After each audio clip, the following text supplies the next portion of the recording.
beautiful birds. Welcome to ShowbizMonkeys.com. Around this town, I'm alright. around this town, I'm alright. I mean, no consequence when you playing with the fire. You're about to launch your Still Detroit tour, tracing your journey from Michigan to Hollywood. That's November 30th. Yes. And I know people can get tickets at your website. What inspired you to go on this tour, to retrace this journey?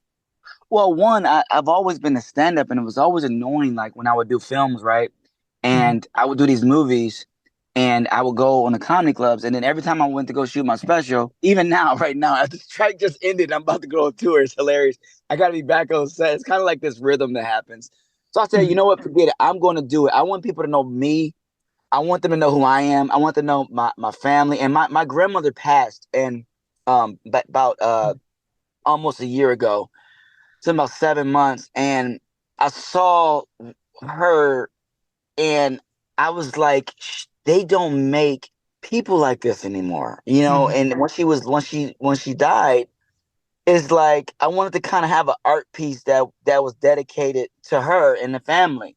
Because a lot of people know me as the black guy from Tropic Thunder, the real black guy from Tropic Thunder, the Percy Jackson, a GOAT guy, Bow Wow's friend or whatever, but they don't know me, Brandon T. Jackson. And that's really that was for me a little bit annoying because I have such a great American story. You know what I mean? For my father being a gangster turned pastor who from the prison to the palace, he served time and moved his children to a better neighborhood and raised 9 kids and had the church going and community service and philanthropy. I mean, this is a great American story. And we don't see this in a lot of African American cultures too. And they have the grandmother and both of my grandmothers, the whole, we weren't a perfect family, but just having a whole family together. I wanted to kind of show that element and have people see that imaging of from a perspective from an African American perspective and from my personal story. So it really hit me when my grandmother passed. I'm like, I want to tell my story about my family, and that's what it's about. Homage to my family, to be honest. That's beautiful.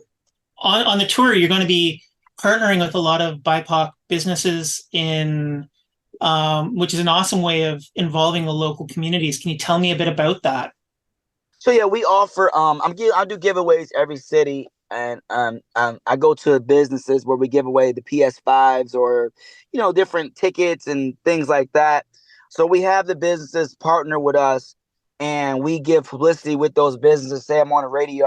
I say, hey, look, I'm gonna be at such and such cafe. Y'all make sure y'all come here. We're giving away 5 free tickets and the PS5. Everybody come through.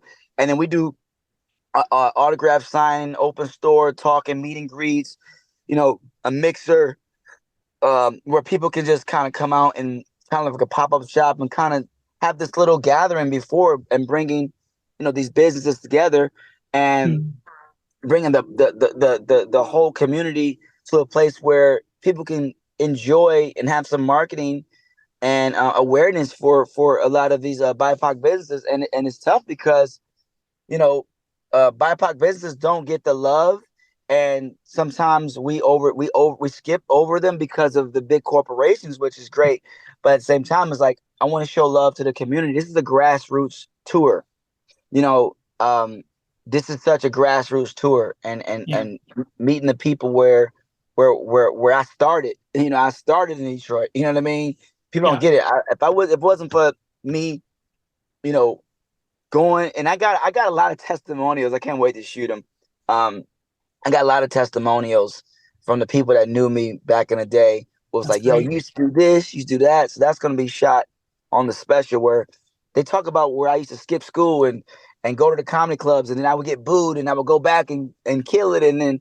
That made me tough to go be able to do Apollo at 18. And then from Apollo, I did Comic View. From Comic View, I did Roll Bounce. Roll Bounce, I did Wild 'N Out. From Wild 'N Out, I did Tropic Thunder. It was like, I just stayed on it, And going back to that, it's kind of like my Rocky 3. You know what I mean? Yeah, yeah.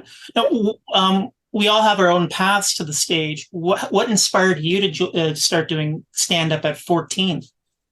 Well, I started with I used to my dad. My dad as a pastor, I would watch him preach, but he was so funny.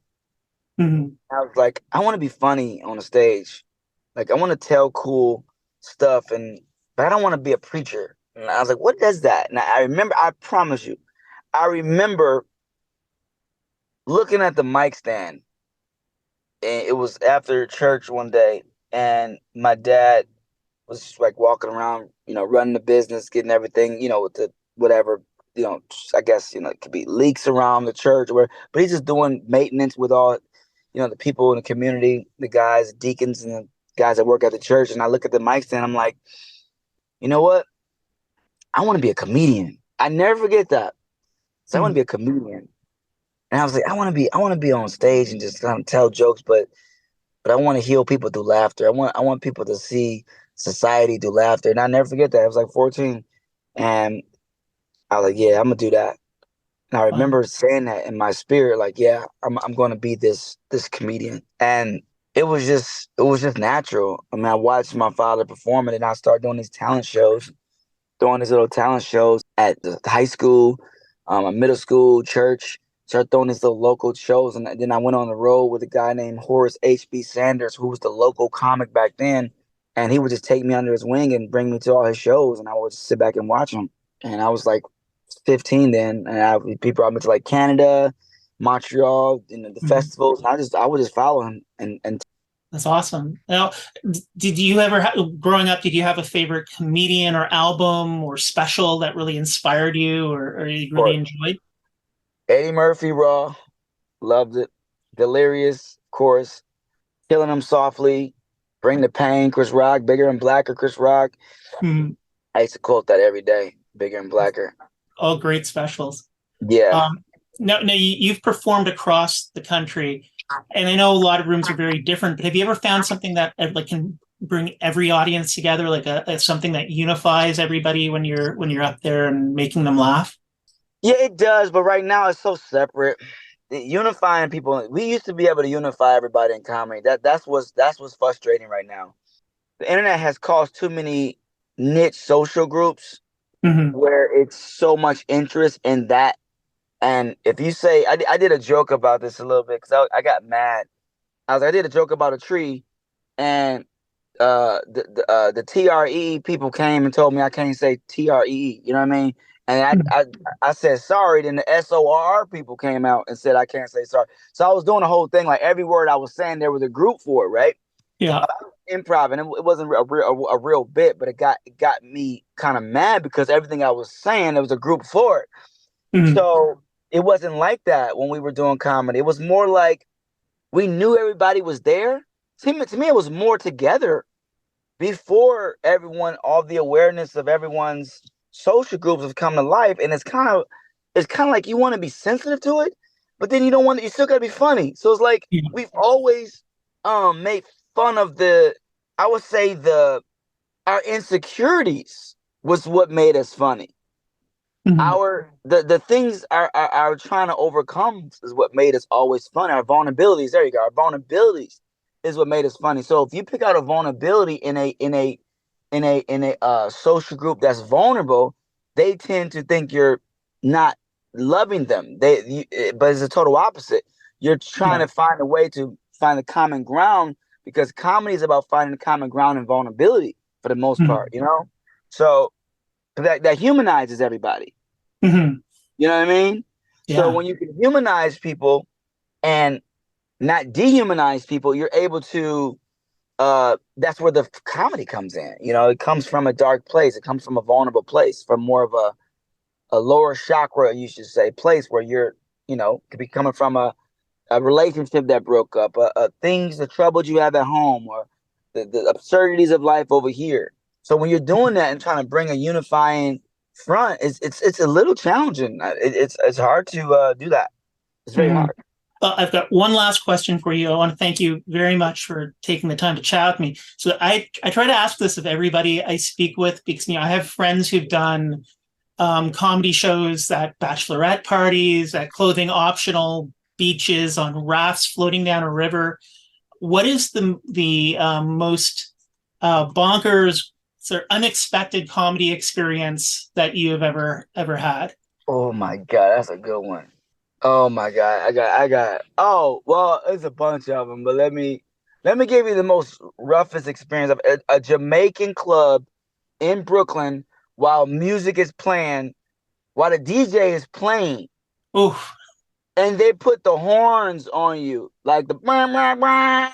Oh, no. Like, I'm like, how is this a comedy night? And it's like they just play the music in the middle, and you like talking and go, boom, boom, boom, boom, boom, boom, boom, boom. I'm like, man, get the fuck out of this shit.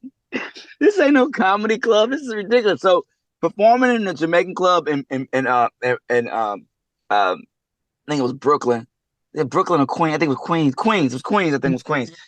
And at 2 a.m.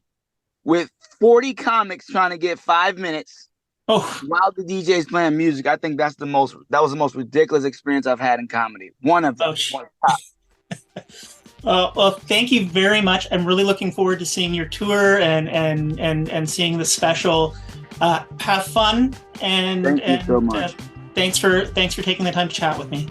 Thank you so much. I appreciate you.